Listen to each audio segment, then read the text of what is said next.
louder as a result.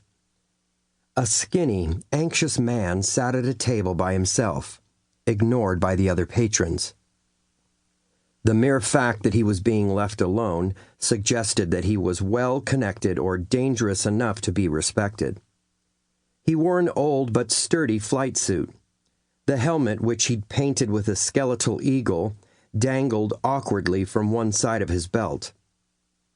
He'd slung a large pressurized case across his back, and the other side of the belt sported a large empty holster. Empty holsters were a popular accessory in the bar, as a space station is no place for a gunfight, and thus all projectile weapons were checked at the door.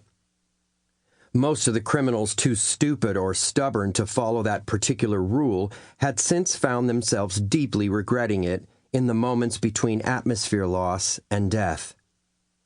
The anxious man was nursing a beer and watching as a sputtering gravity plate caused a table and chairs to tap dance along the floor a few meters away. A group of drunks had formed nearby and were placing bets on when the furniture would finally launch itself into the unsuspecting card game above. Shuddering like that, I would consider it ill-advised to bet anything over 3 minutes. The anxious man turned as though he'd heard a gunshot and found that a man with a blonde crew cut and fastidious mustache had joined him at the table. His words were flavored by an unmistakable British accent, and he was smiling and at ease despite the threatening surroundings. He too wore a flight suit, though in his case it lacked even a holster. "Get lost, I want to be alone," said the man with the case. "Do you? Well, a crowded pub is a rather curious place to seek solitude. If I may venture a guess, I'd say it is more likely you are here to meet someone." "Look, maybe I am, maybe I'm not. But unless you want to meet your maker, I suggest you get the hell away from me." Now, you see, it is so very rare to encounter that level of wordplay in the criminal underworld these days. "I applaud you, sir. As you are no doubt a busy man, I will make this brief. Approximately 3 days ago, you provided some extremely expensive military communicators to a group of decidedly non-military individuals.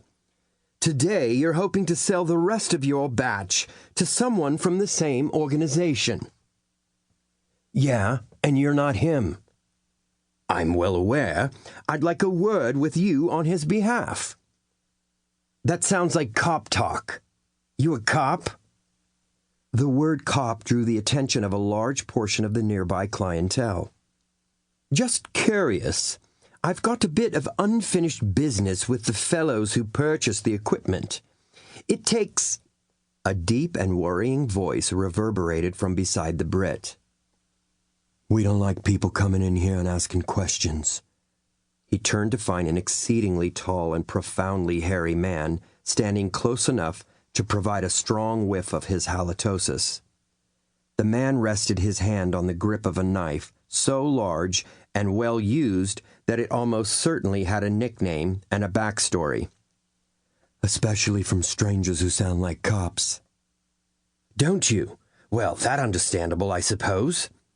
Particularly when inquisitive strangers are so apt to do this." In a lightning motion, the Brit hammered the heel of his hand into the jaw of the would-be intimidator, sending him reeling backward. The struck man spat a tooth on the ground and turned back to find his opponent had snatched the knife from his belt.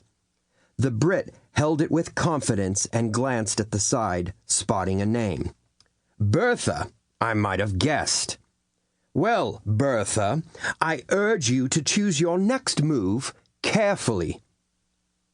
"You got a death wish or something?" slurred the hairy man as blood began to run down his chin. "This is my bar. These are my guys."